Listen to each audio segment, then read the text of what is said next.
Hi guys! Welcome back to my channel again, and for today's video, ang ating gagawin ay gagawa tayo ng mango graham cake. So, ang una nating gagawin ay gagawa tayo ng whipped cream. Ito siya, gagawa tayo ng whipped cream. Hindi siya malapot, so kailangan natin gumawa gamit ito.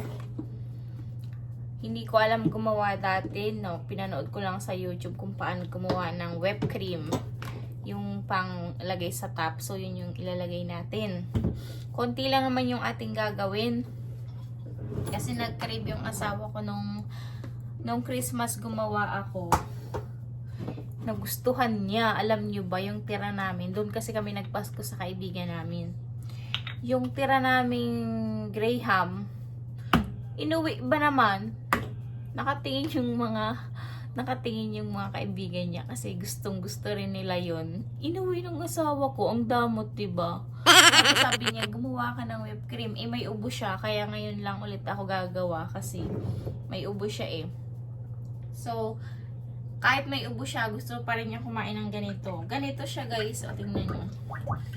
Ito yung whipped cream nila, heavy cream dito sa US. So, kailangan natin itong papalaputin. Palaputin natin to. Tapos lalagyan natin ng isang condense.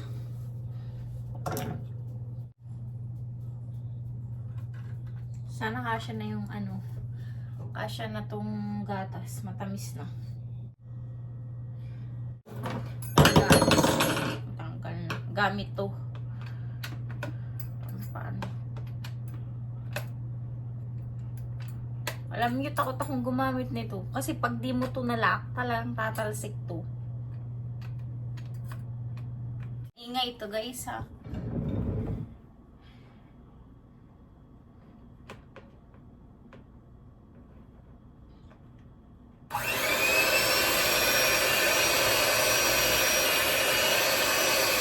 Yan, gaganyan natin siya.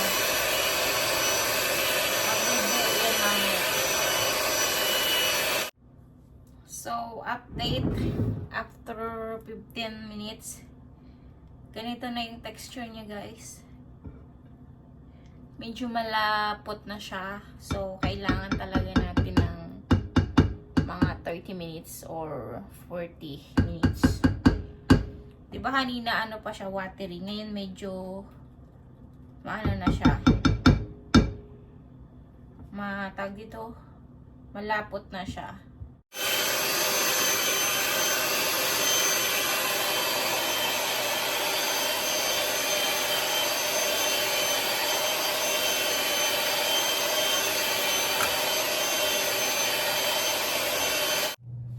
So, update guys, after 30 minutes, papakita ko sa inyo yung result. Ito na siya, ito na yung nakagawa na tayo ng whipped cream. Tingnan nyo, oh. Ito yung nahihirapan ako, tingnan nyo, oh. Whipped cream na siya. Kung gusto nyo ay sobrang thick na whipped cream, ay dagdagan nyo pa ng mga ilang minuto.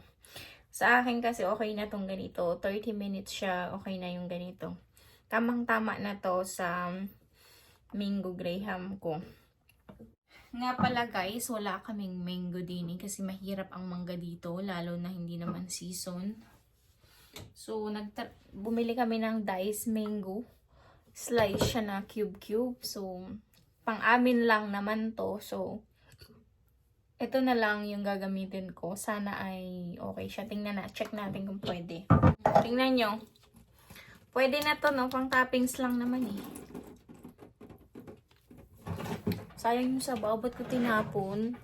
Pwede rin yung inumin. Bakit tayo naman ito yan?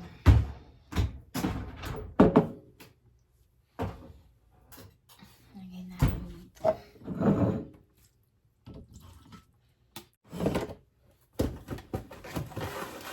May tira pa ako nung Pasko din eh.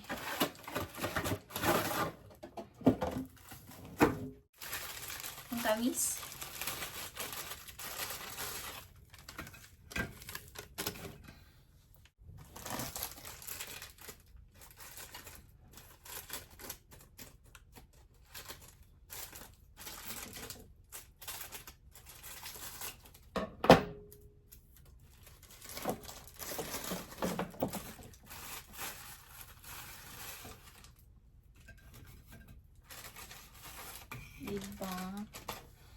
Oh, sige na. Ibabad natin sa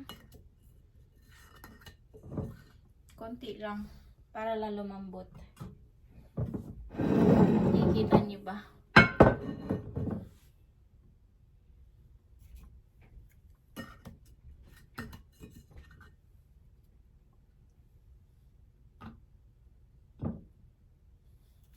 Ang sarap nito guys. Excited na ako. Charot. Sakto kasya yung tatlong ano.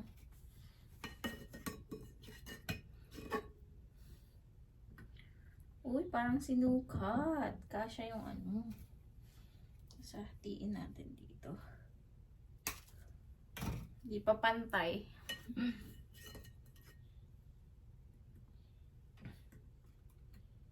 Hindi pa.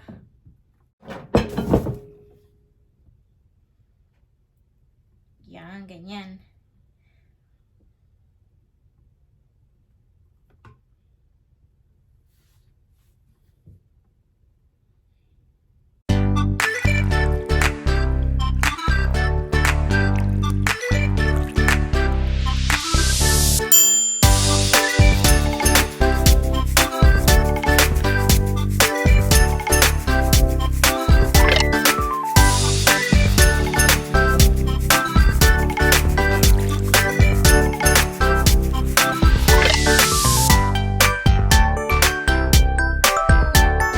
Para maganda.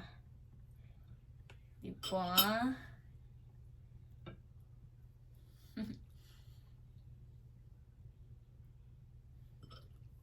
Kung alam ko lang na may ganitong diced mango sa store, ay hindi na ako bumili nung pagka-asim-asim na mangga doon sa Asian store. Kamahal-mahal naman eh, anong asim pa?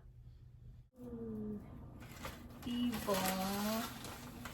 Sino ka dyan?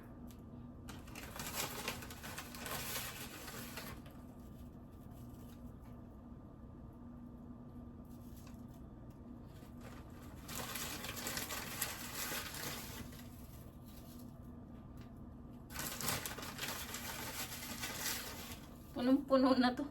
May isara ko pa kaya to. Itatoppings natin yung tinang mangga sa ibabaw, di ba?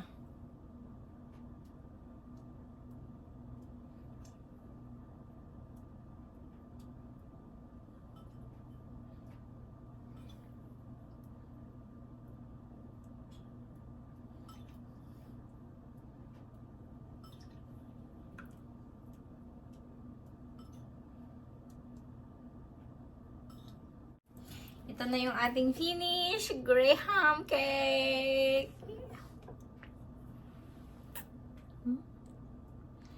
Suhan niyo ba to?